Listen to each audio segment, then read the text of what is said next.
Okay. Hello, everyone. So for this recording, we will discuss about the chapter 2.2 of our subject, and this is entitled Market Integration. Okay? So, bago tayo mag-start sa next slide, tingnan muna natin tong title. Let's understand the title. When we say market integration class, isa-isahin natin word by word. When you say market, it doesn't pertain to those markets that we have locally. Okay? Yung mga bilihan ng bigas, bilihan ng vegetables, bilihan ng chicken, etc. etc. Ang tinutukoy ng market dito is yung kabuuang institution kung saan tayo bumibili nationally, okay, or domestically. So, when you say market in this scale, is the institution where we buy our products or our services. Okay? So that includes the public markets that we have and other markets that we have in our country. Okay? So yung market na tinutukoy dito, it's the umbrella term that comprises all those institutions or all those stores, shops that where we buy our products and services sa ano natin sa national scale. Okay? So kung market integration, in addition in when we add the word integration, this is market integration is the core part or the core part of economic globalization. It happens when separate country markets, yung tinutukoy natin kanina, connect with other markets around the world. Or these markets connect to form one big global marketplace for everyone. Okay? Sabi nga natin sa globalization, di ba? A globalization makes our world like a global shopping mall where all markets of all countries can be accessed by everyone. Okay? So yung mga products and services na meron sa iba't ibang bansa ay pwedeng ma-access ng iba't ibang mga tao. And why does market integration happen? Because of the formation of different organization and different systems that we have worldwide. Ano-ano tong mga to? Tingnan muna natin. Market integration refers to the process of separate markets becoming one, often through reducing trade barriers like import taxes. And a prime example of this is the formation of the European Union. So itong mga formation ng mga international groups or organization makes national markets, connected to the global market. Okay? So, example is European Union. So, let's dive into European Union. Ano nga ba ang European Union?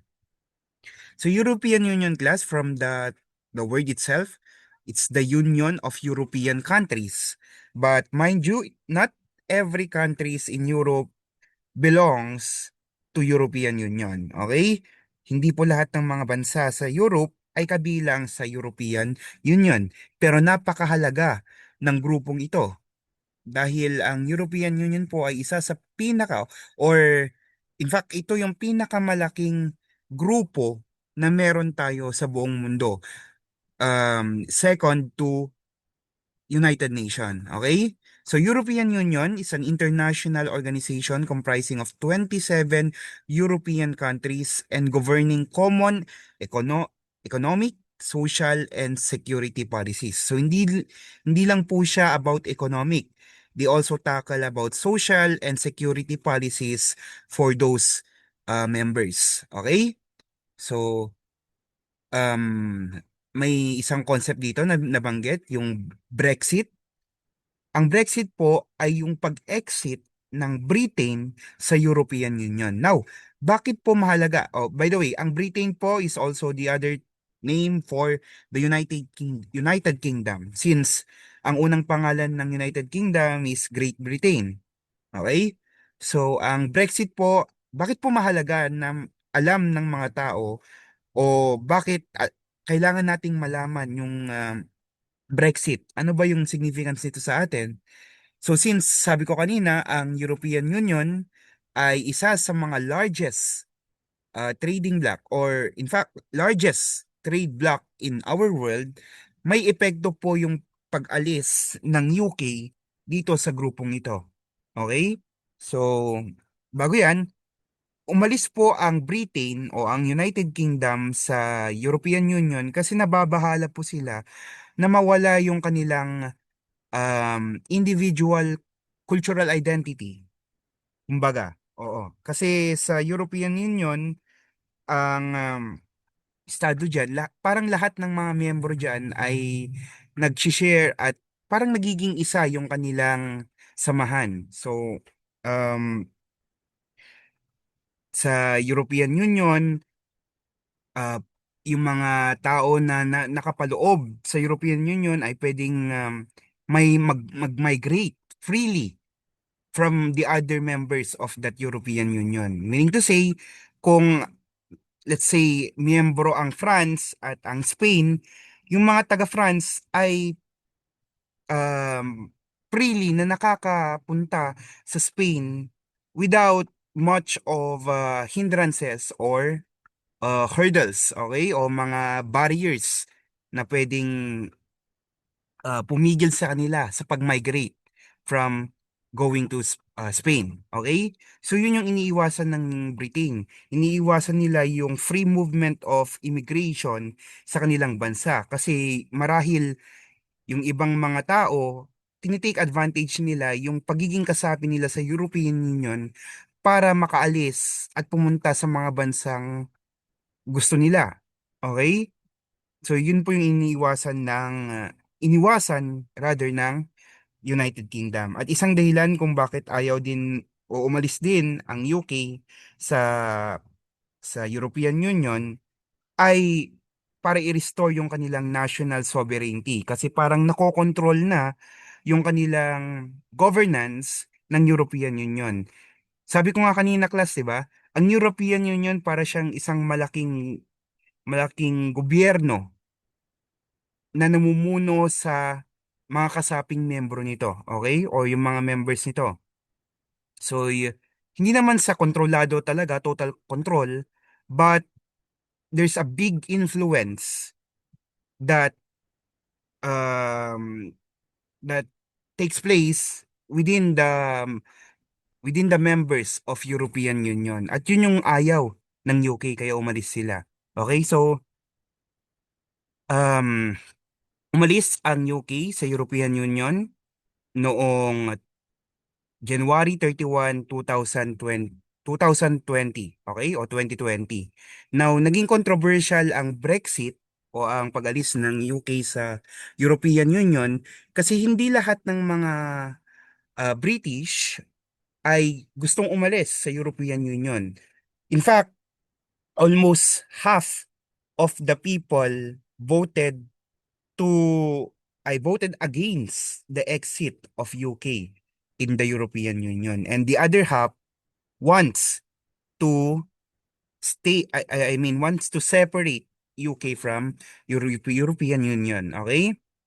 By the way, class, isa din ang European Union sa dahilan ng away sa pagitan ng Ukraine at saka ng Russia.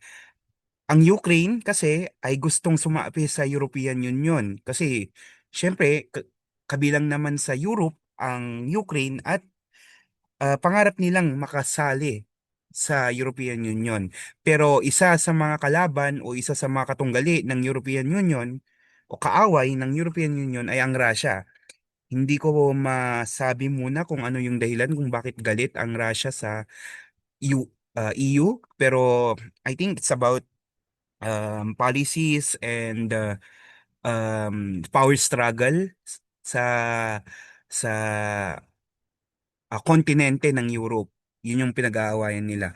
Anyway, ayan. So, mahalaga po ang European Union kasi isa ito sa largest na exporter ng mga goods and services and considered to be the biggest, take note, the biggest import market for over hundreds of countries. Meaning to say, ang European Union po o yung mga bansa na kasapi sa European Union ay ang pinakamalaking nag-import ng mga products and services from other countries. Okay? So, lahat po ng miyembro ng European Union ay may iisang currency para maging unified at saka maging stable yung kanilang economy. And that currency of course is euro. Okay? Yan, euro. Ito, euro. Okay. Aside from European Union, we also have the NAFTA or the North American Free Trade Agreement. This is an organization that was formed in 1994 by Canada, Mexico, and America. The three countries within the North American continent. Okay? Alam naman natin na ang land ng Amerika ay nahahati sa dalawa, the North America and the South America. North America is composed of three countries. And then we have Central America, pero hindi po sila part ng North America, of course. And then the South America, which kung saan belong sina Colombia, Brazil, Chile, et cetera, et cetera. Okay? So ano naman ang trabaho ng NAFTA? NAFTA, same with European Union and other economic organization, eliminates barrier when it comes to trade and investment. Kaya nga tinawag na free trade agreement. Okay? So meaning to say, lahat ng pumapasok sa mga bansang ito na galing sa mga bansang ito ay wala pong um, tariff o tax na ipinapataw. Okay? Hindi ko na lang alam ngayon. Tignan nga natin. Wait lang.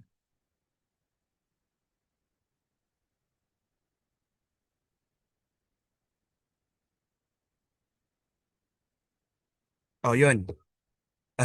Dahil si Trump na yung bagong presidente ng Amerika o ng United States of America, naglagay siya ng mga tariff within Canada and Mexico, which is supposedly hindi dapat with the agreement that they have in NAFTA. Okay? Though America is still part of NAFTA. Okay?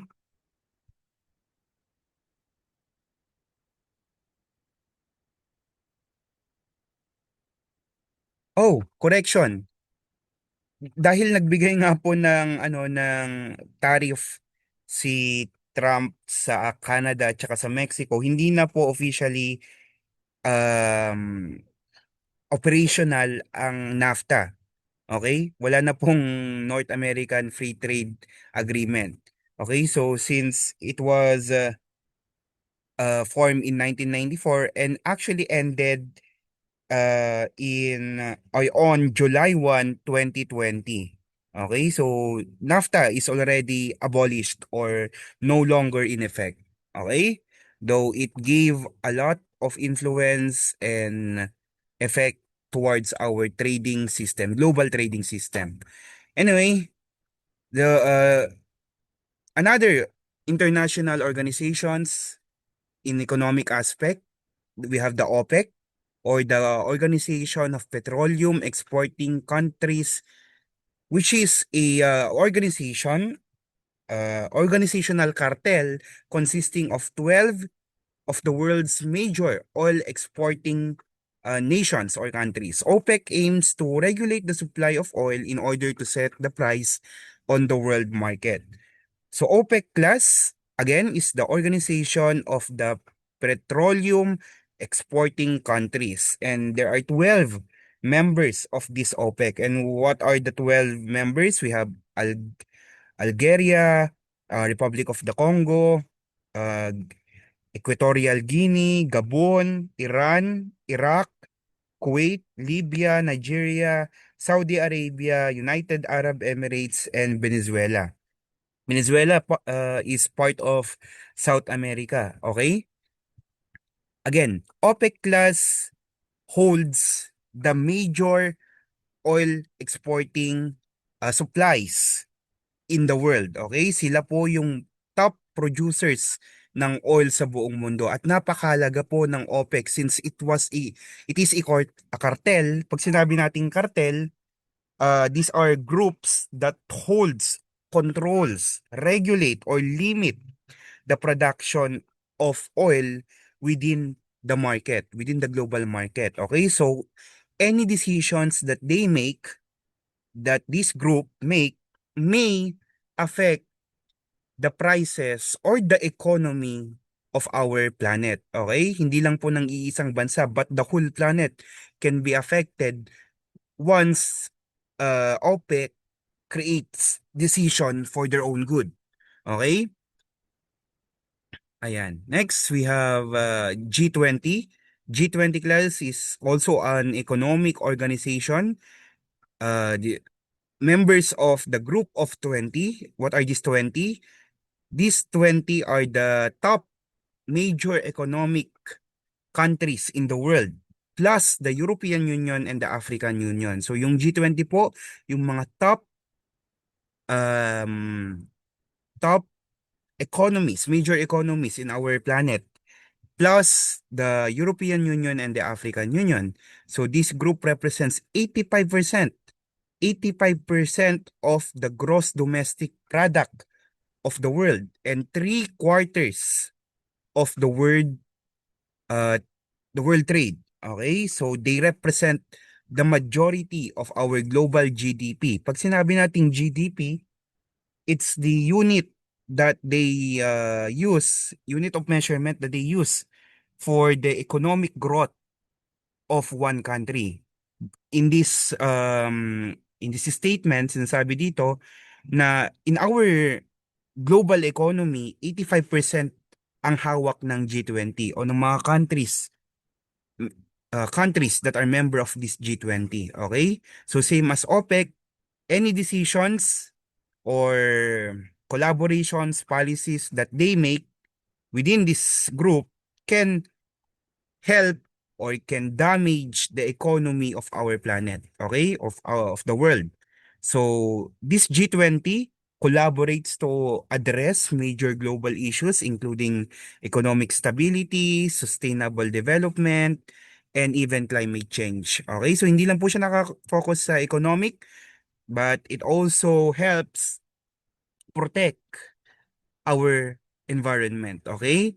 By creating policies for the protection of our planet through sustainable development and fighting climate change.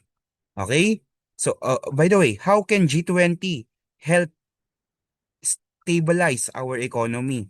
So, maaaring yung mga member countries nito ay pwedeng i-block yung mga tariff, embargo, o yung mga quota na maaaring i-impose ng mga countries sa ibang mga countries kapag nakakaranas sila ng mga economic downturns o mabagal na ekonomiya. So, tinutulungan nila ang mundo at ang mga bansa na maging develop at maging open when it comes to trading system. Okay?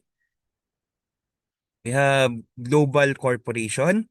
What are global corporations? Global corporations is a business entity with a significant presence and operations in multiple countries beyond its home country.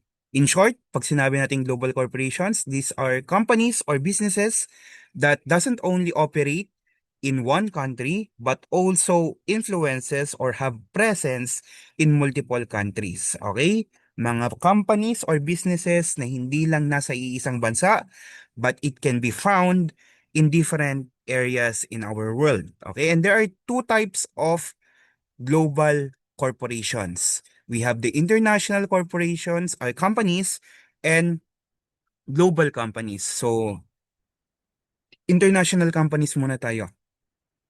This company operates primarily in a single country but has some exposure. Take note, some exposure lang. Hindi full exposure, some exposure lang to foreign markets. Okay, these are basically importers and exporters. They are businesses who operates or operations are based in their home country. Meron pa rin silang home country and who primarily engage in importing and exporting goods to or from other countries. In short, they have these companies or businesses has a home country and they just import their or export their products towards other country. Okay? kahit wala po silang mga branches sa ibang bansa, they just export their products towards other country. Okay? It's not necessary na magkaroon sila ng branches sa ibang bansa. Ang importante, na ipapadala nila yung mga products nila worldwide. Okay? Ito ay yung mga international companies. So, in terms of foreign investment, hindi nila kailangan ng investment or ownership sa mga foreign countries. They do not have branches, but their products are exported and distributed to many countries. So, yung strategy nila are largely driven by the home countries and domestic regulation. Meaning to say, yung mga plano nila or strategies nila to advertise or promote their products are concentrated to their home countries. Okay? Ano yung mga example ng international companies? In the Philippines, we have this, Pampangas Best. Yung tawag nito, yung headquarters, sabihin na natin headquarters o yung main business branch ng Pampangas Best ay nasa Pilipinas. At wala kayong makikitang branch sa ibang bansa. Pero kung pupunta kayo sa ibang bansa, there's a possibility na makakakita kayo ng mga products ng Pampangas Best. Yun po yung tinatawag natin na international companies. Another one, itong Ligo o yung 555 o yung Youngstown o any Dilata. Especially yung mga Pilipino na miss na yung mga ganitong mga pagkain mula sa Pilipinas. They don't need to go to the Philippines because these products are already available into their markets. But again, these companies do not need to have a branch in their or a company, uh, tawag nito? Yeah, a branch company in their country, in that country rather. Okay? Ang kailangan lang nila, ipadala lang yung mga products para ma-enjoy ng mga tao doon. And then we have, yes, this Tropics. Ayan, isa sa mga sumisikat na products dito sa Pilipinas, in the other countries, ito yung products natin na gawa sa ube. Kung baga, ito daw yung bagong matcha sa ibang bansa. Kung dito sa Pilipinas, matcha yung kinakahiligan ng mga Pilipino, sa ibang bansa, ube naman yung sikat sa kanila. And Philippines is trying to take advantage with the popularity of ube. Or yan, for example, yung ube jam, ube halaya, and other products from ube. Ano ba yung English ng ube? Ewan ko. Search ko mamaya. So that is international companies class. Next, we have global companies. Global companies naman, these are companies would usually operate on a worldwide scale, but it would not tied legally to any nation. They have an investment in many countries, but maintain a strong headquarters in one country, like the Silicon Valley. Again, global companies are those companies that might have branches within a country. Okay? But same as international companies, they may have branches within the country, but they usually operates in a worldwide scale. Available po siya mostly in all countries, okay? Like Microsoft, Amazon, Meta or Facebook and Messenger, Instagram, Samsung and other famous global companies, okay? So pag sinabi natin global companies, companies that usually operates in a worldwide scale, pangmaramihan, um, kilala sa iba't ibang panig ng mundo. Okay? Ang pinagkaiba niya sa international companies, some countries may have their products. Some, okay? Hindi lahat. Kasi hindi naman lahat gusto yung mga products na meron yung mga international companies while global companies are those companies that are needed and usually operates within a worldwide scale. Pangmaramihan, most of the countries have the products or their products, okay? We have two examples of global companies. We have the multinational companies or MNC and transnational companies or TNC. Anong pinagkaiba naman ng dalawang to? When you say multinational companies, these companies operates in more than one country and receive substantial income from these foreign countries or foreign operations. Main point here is that MNC are usually controlled by management based in a single country. In short, sa multinational companies, um, meron po silang mga head branches sa iisang bansa, okay? Again, kapag multinational companies, may main headquarters sila sa iisang bansa. And the management, the strategies, the plans are all coming from that single country or that home country or from that headquarter country. Okay? Example nito is Jollibee and Shell. Though may mga branches ang Jollibee sa iba't ibang panig ng mundo, ang main branch o headquarter ng Jollibee ay makikita pa rin sa Pilipinas. Okay? Nasa Pilipinas pa rin. And usually, ang mga multinational companies, they tend to offer, tama ba? Parang na, tama. Multinational companies tend to offer similar recognizable products in different markets. Note that all gas companies that has branches in other countries are MNC. Okay? Like Shell and other um, gas companies. Okay? Again, similar recognizable products. Meaning to say, yung mga companies na ito, kung ano yung um, kung ano ang meron sa isang bansa, ganun din po ang meron sa ibang bansa. Okay? Similar lang po yung ino-offer nilang product worldwide, kahit anong branches yan. Okay? Now, transnational companies, on the other hand, these are companies that has a complex integrated business model with substantial operations, investments, and assets in multiple countries. And without considering any one country as its primary national home. In contrary to multinational companies, itong mga transnational companies, they don't usually have any um home country or headquarters, okay? They are known for adapting products and strategies to local markets. So, in contrary again to MNC, yung mga products na ino-offer nila sa mga bansa ay ina-adapt sa kung ano yung kinahiligan o yung mga gusto ng local consumers. Okay? Demonstrating a high degree of responsiveness to regional demands by coordinating activities across border. Para mas maintindihan pa natin lalo, tignan natin yung pinagkaiba ni Jollibee at saka ni McDonald's. Jollibee actually class is a MNC, global corporation or company.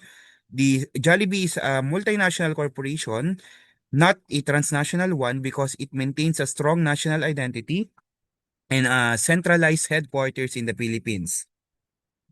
Okay, ito yung parent company niya and it is based in Pasig while conducting business in other countries. On the other hand, McDonald's, it operates restaurant and franchises in many countries around the world, maintaining a global brand while adapting to some of its product to local tastes and tastes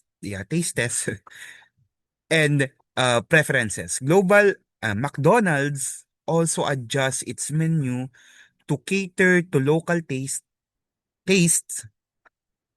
such as serving wine in France or different burgers in India and Saudi Arabia.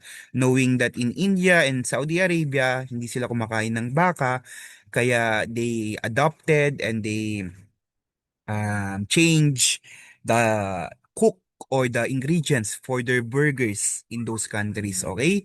So, ganun po yung transnational companies. They adopt to the needs and to the culture of the countries where they are placed to or placed on. Okay? And for example, itong McDo, they have Sakura team na Coke float or McFloat. Okay? Ano pa? Itong Greek Mac burger o yung pizza na ang tawag na dito? Pie. May salsa wrap din sila. And then ano pa? Hindi ko na alam tong mga to. Ito, crispy Chinese, di ba? McDonald's really adapt to the products that is common, staple, or based on the culture of the country where the branch is located. Okay? On the other hand, may mga ay Jollibee branches na ginagawa ito pero not every Jollibee branches do this kind of adaptation. Okay? Like for instance, sa Jollibee, sa Amerika, what they offer in the Philippines is also what they offer in Amerika. Ang pinagkaiba lang, they don't usually have rice. Kasi hindi naman staple na pagkain ang rice sa Amerika, di ba? Oh, so rather than rice, they put pasta, spaghetti, etc., etc. Pero kung titignan niyo, lahat from fries, pie, spaghetti na ino-offer sa Pilipinas, ino-offer din po sa Amerika. Okay? So yan po yung market integration or the 2.2 chapter of our discussion. Still part of economic globalization. So if you have any question or clarification, addendum, or additional informations that you want to share, just message it in our GC and get ready for your second chapter test after our discussion in chapter 2.1.